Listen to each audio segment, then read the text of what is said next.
Hey guys, it's KlaireeBerry and I'm here to continue on with my program. And we're diving deeper into the inner child healing part of the program. So it's very exciting because I feel like this is the really deep shit. That's why you have to go through some of the other stuff and kind of know how to do it before you can move on to this level, usually. Okay, unless something just really so bad happens, where you just have to deal with it. So I have actually pulled some guiding cards to help guide the energy of this reading. I got the counselor, the penguin, okay? And I got the energy is gaining momentum, okay? And I got the Libra scales energy as well. So,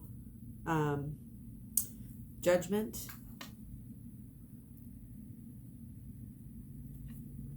Okay. So that is very helpful because that kind of is along what we've been talking about as far as, using our judgments, for good and to keep our own selves on track. Even if we are judging others, we're finding a way to use that. And we're basically doing the same thing, again, with the shadow work. And we just go back and heal.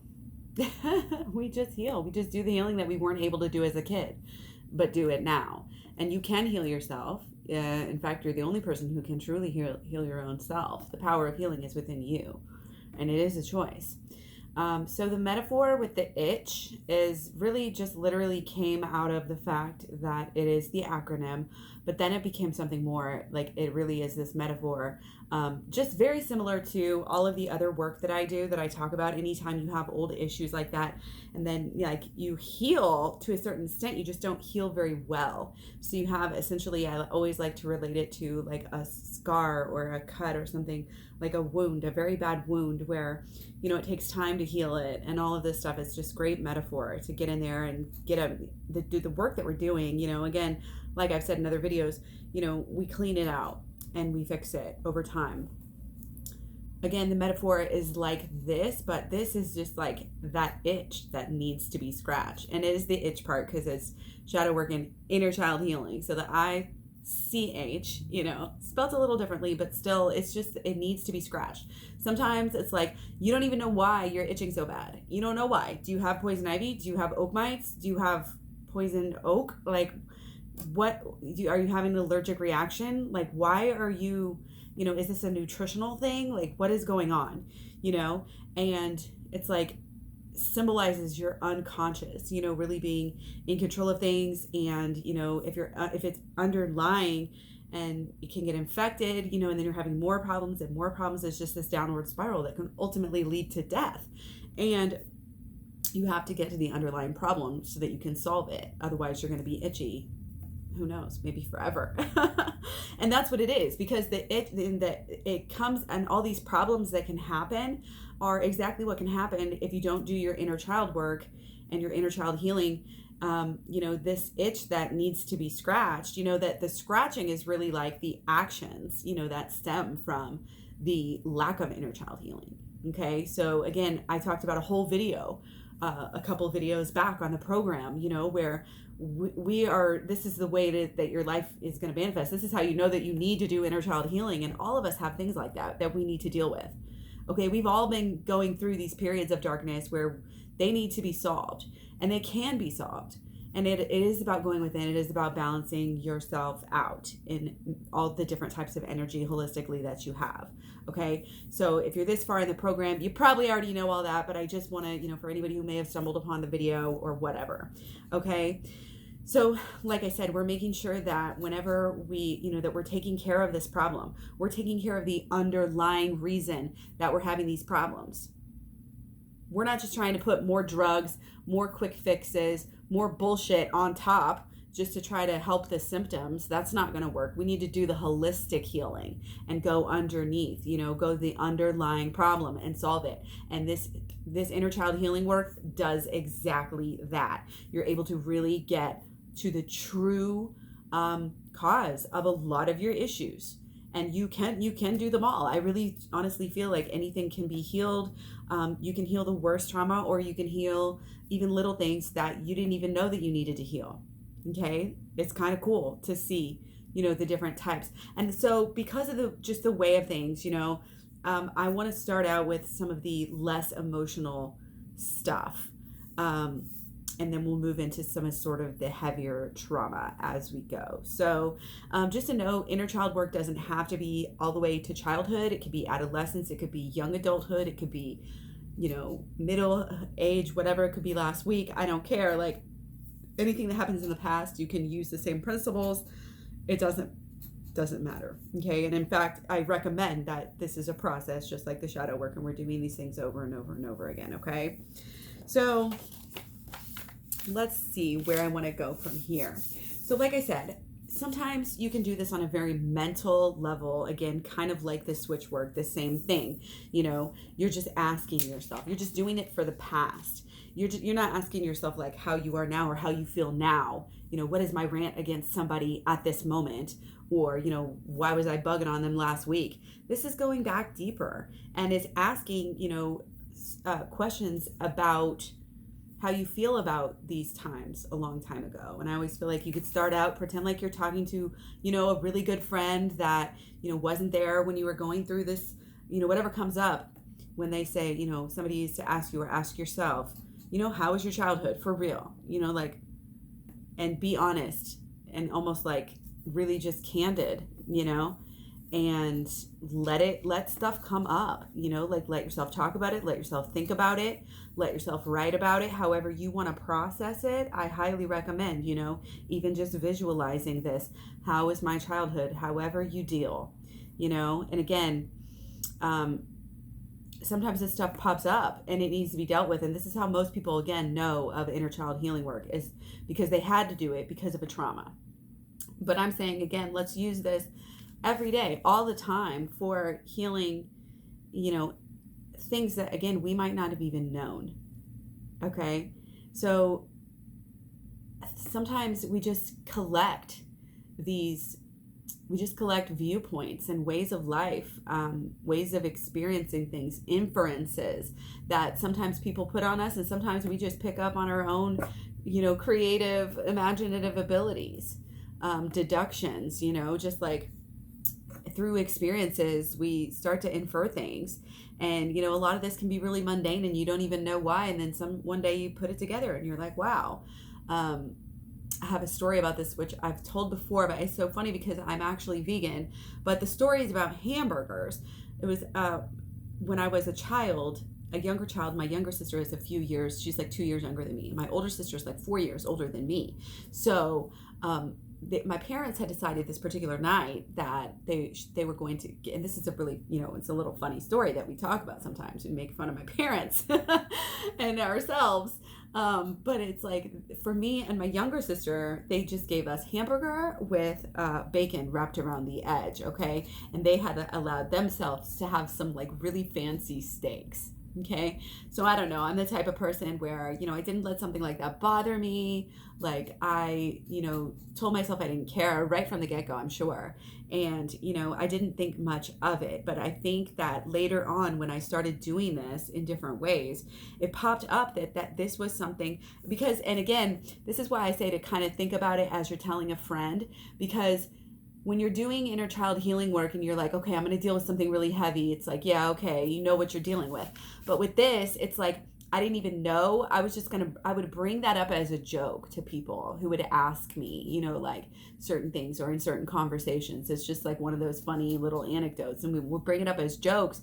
But sometimes we joke about things that really do kind of affect us, and I didn't even really think all the way through and say like, yeah, that probably did like hurt my feelings on some level, and I probably internalized some level of not being good enough for the steak, just having to have this. And you see how mundane and how like this obviously isn't like traumatic experience, and I didn't even honestly think about it, but the fact that it came up in just a thought, it meant that I should deal with it anyway. And so I did, and actually that one stuck around a little bit because I think it really got in there deep, even though it wasn't like all that emotional. So again, we can do this work without crying. We can do some of this work just by being perceptive about the stories that we tell about ourselves. Okay? Some of the funniest joke stories, can actually, and just whatever resonates with you, whatever you carry with you, you can change the story. Okay? So for that particular instance, you go through and you do the switch work. You say, like, okay, well, let's view this in different ways, just like we have with the shadow work. Okay? So my parents, eventually, if I was to water it down and over embellish, it would be, my parents didn't care about me enough to give me the steak, or, I was lesser than because I got the steak, or whatever, and you flip it and you say, well, actually, I was lucky because, who wants a steak anyway? Okay, maybe not that, but yeah, I am a vegan, so I don't want any of this stuff. So maybe a little hamburger is better than a big steak. I don't know, but anyway, totally besides the point here. It's just important to go and revisit these things and revisit these thoughts again, especially if you're carrying around that story, carrying around that truth with you. Because a lot of these funny stories, are actually rooted in, sometimes they are in trauma. Sometimes they're just in, our emotions that we have to laugh in order to deal, and I feel better, after kind of addressing this idea and turning it around and saying, you know what? It's not that my parents didn't love me. It's because they were saving up money to take me on this awesome vacation and go to Six Flags and all of this stuff. And that's why they needed to do this. Like, I totally get it. I'm not having any offense. I'm stating this to, myself and to the universe.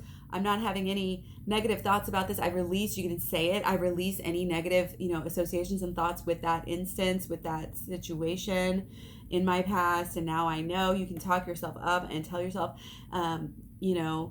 maybe it's really good to take yourself back to that time and give yourself what you would want. So you would have wanted your parents truly to say, because here's the thing, we played it off, in my family. It's like, oh, I didn't notice, we didn't play it off. But I would have liked, like, oh, hey, like, there's not a reason, this or that, this or that, like, explanation, be real. You know what I mean? Like, that's what we really want out of people, I think, a lot of times.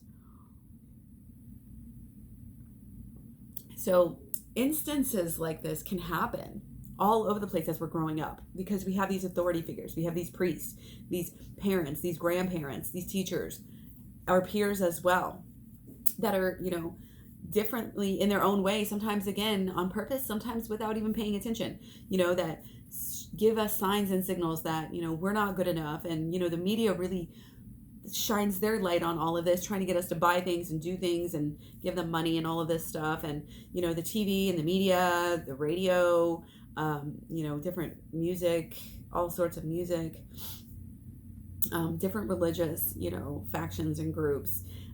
Just all of this can really add up and cause us to have these incorrect thoughts, incorrect associations, incorrect beliefs, expectations, assumptions, and it just adds up together. And it's even just like how we see the world and how we relate to the environment, what we do, how our reality really truly is, has a lot to do with our worth and our self-worth, how worthy we feel to receive love, money, any kind of good energy, good things, nice things, good material things, trips, vacations, did I say love? Like all of these different things. It's about who you believe you should be, who you believe that you are, what you believe that you need. You ever see these people walking around, oh, I'm so crazy, I only attract crazy women and I don't, it's like, okay, keep telling yourself that, you know what I mean? Like, you are just perpetuating this story that you started at some time. Sometime you started this, you know what I mean?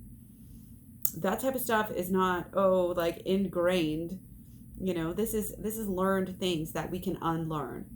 And it's very freeing to go do this, to take out this, these heavy, burdensome, oppressive systems of thought, belief, patterns.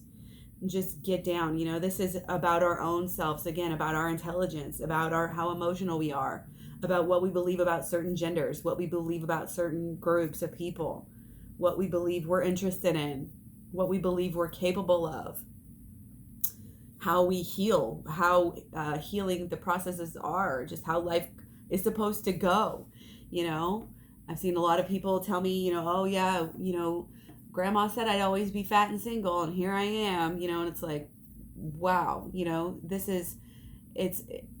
it can be very obvious sometimes, and then sometimes it's not. But it's good to start, like I said, with kind of these mundane things in your thoughts to really get a good process. Because again, everything starts in your mind, your thoughts, and to try to work this stuff out this way, it's just better to kind of even just wrap your head around it and get some practice again before you jump right into the heavy stuff. Like I said, unless you've already dealt with some of the heavy stuff and then it's open already and but it does kind of take some energy and some time. You want to really build yourself up while you're doing this work, because once you get really, really deep like that, it can throw you off of balance a little bit, especially if you stop at some point and don't like follow through with the healing because you think it's too painful, or you got to crying too hard. It's funny, like when I did it, like when I started really doing it on the big things, I almost surprised myself, because I thought I had already dealt with a lot of this stuff in the past.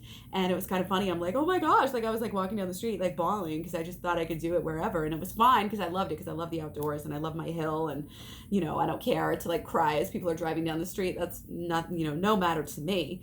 But it is deep, and my point is it was positive. Like I was still laughing, and it was like a whole different type of a cry. You know what I mean? It was like so releasing, so like wonderful in a way. And I'm going to get into that in the next video. I don't want to cram too many of these together, but I do just want to say thank you for being here. Thank you for supporting me in my journey and being here on my program.